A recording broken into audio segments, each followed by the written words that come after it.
बिस्मिल्लाहिर्रहमानिर्रहीम। अस्सलाम वालेकुम व्यूअर्स, आप देख रहे हैं डाइनिंग और आज हम झटपट से चटखारेदार घर में मौजूद मसालों से इंस्टेंट चिकन कोरमा बना रहे हैं। रेसिपी पसंद आए तो चैनल को सब्सक्राइब कर दें। बेल आइकन को ऑल पे कर देने से आपको वीडियो का नोटिफिकेशन सबसे पहले फ्री में मिल जाएगा। बिस्मिल्लाहिर्रहमानिर्रहीम जी, रेसिपी को शुरू करते हैं। प्याज को काटने से पहले प्याज के दरमियान में जो गांठ है ना, इसे ज़रूर निकाल लेते हैं। इसी साल में कड़वाहट नहीं होगी। चार दरमियाने साइज़ के प्याज को रफली काट लेते हैं। आधा कप ऑयल में शामिल कर देते हैं। काटने के बाद 2 कप बन गए हैं। चूल्हे की आंच को मीडियम लो ही रखते हुए 1 मिनट तक भून लेते हैं।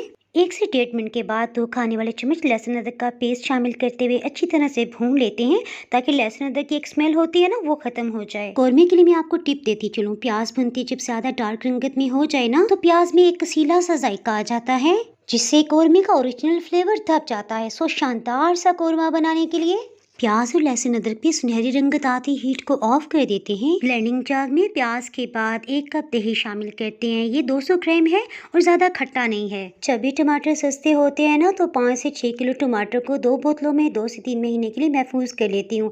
इस टमाटर पेस्ट के 2 बड़े चम्मच ले रहे हैं। इसकी रेसिपी आप ऊपर आई बटन में जान सकते हैं। इसकी जगह आप 2 बड़े साइज के फ्रेश टमाटर भी काट के शामिल कर सकते हैं। इन सभी का एक फाइन पेस्ट बना लेते हैं। चिकन इसमें 1 किलो लिया है और 2 घंटे से धो के छलनी में रखा हुआ था, ताकि सभी पानी ड्रेन हो जाए। चूल्हे की आंच को मीडियम लो रखा हुआ है। इसे इतना भुनेंगे कि अच्छी सी सुनहरी रंगत आ जाए। धुले हुए चिकन को बिल्कुल खुश्क होना चाहिए, वरना ऑयल में जाते पटाखे उड़ेंगे। नमक लेवल करके 1 खाने वाला चम्मच, हल्दी पाउडर आधी चाय की चम्मच से थोड़ा सा कम, लाल मिर्च ये भी लेवल करके 1 खाने वाला चम्मच है। हीट को बिल्कुल लो कर दिया था। अभी फिलहाल इतने मसाले चाहेंगे। 30 सेकंड तक अच्छी तरह से भून लेते हैं। हीट को मीडियम लो कर दिया है। इसके साथ ही प्याज, टमाटर और दही के पेस्ट को इसमें शामिल कर देते हैं। ये मसाला काफी गाढ़ा है, 100 चम्मच के साथ काफी सारा ब्लेंडिंग जार से तो हमने निकाल लिया, लेकिन अभी भी कुछ रहता है, वो मैं आगे आपको बताऊंगी उससे हम क्या करेंगे। अब टाइम की बचत करते हुए साथ साथ इसमें चम्मच भी चिरा दिए जाते हैं और साथ ही खुशबूदार सा कोरमा मसाला पीस लेते हैं।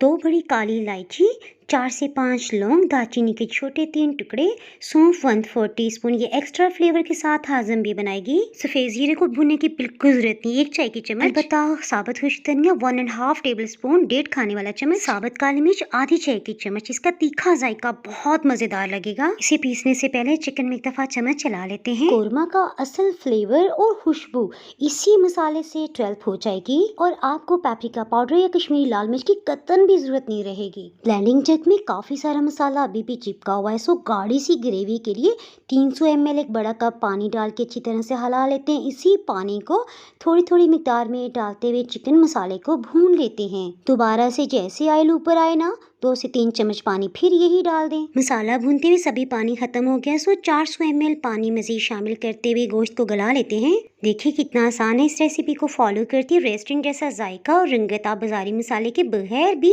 बना सकते हैं। 1 खाने वाला चम्मच कसूरी मेथी डाल के बिल्कुल कम हीट पे 20 मिनट तक पका लिया है। जबरदस्त खुशबुएं आ रही हैं। और ये देखें इसका मसाला ग्रेवी कितनी जबरदस्त बनी है। मजीद गर्म मसाला पाउडर शामिल करने की बिल्कुल जरूरत नहीं। सो मुट्ठी भर के हरा धनिया डाल देते हैं और मिर्ची इतनी मुनासिब है कि हरी मिर्च की भी कतन जरूरत नहीं है। ग्रेवी में आपको दिखा देती हूँ। देखिए इस तरह है। सो मैंने हीट को ऑफ कर दिया है। कुछ ही देर में ये बहुत गाढ़ा हो जाएगा। इसे ढक्कन से कवर किया हुआ था और जितनी देर में रोटी बनी है ना, देखें ये मजीद गाढ़ा हो गया है। रेसिपी पसंद आए तो वीडियो को लाइक कर दे, इससे चैनल को ग्रो होने में मदद मिलेगी। मजीद मजेदार, यूनिक और टेस्टी रेसिपीज के लिए चैनल को सब्सक्राइब कर दें। बेल आइकन को ऑल पे कर देने से आपको वीडियो का नोटिफिकेशन अपलोड होते ही सबसे पहले फ्री में मिल जाएगा। तो में याद रखें, फिर मिलेंगे किसी मजेदार सी रेसिपी के साथ। उस वक्त तक अल्लाह हाफिज।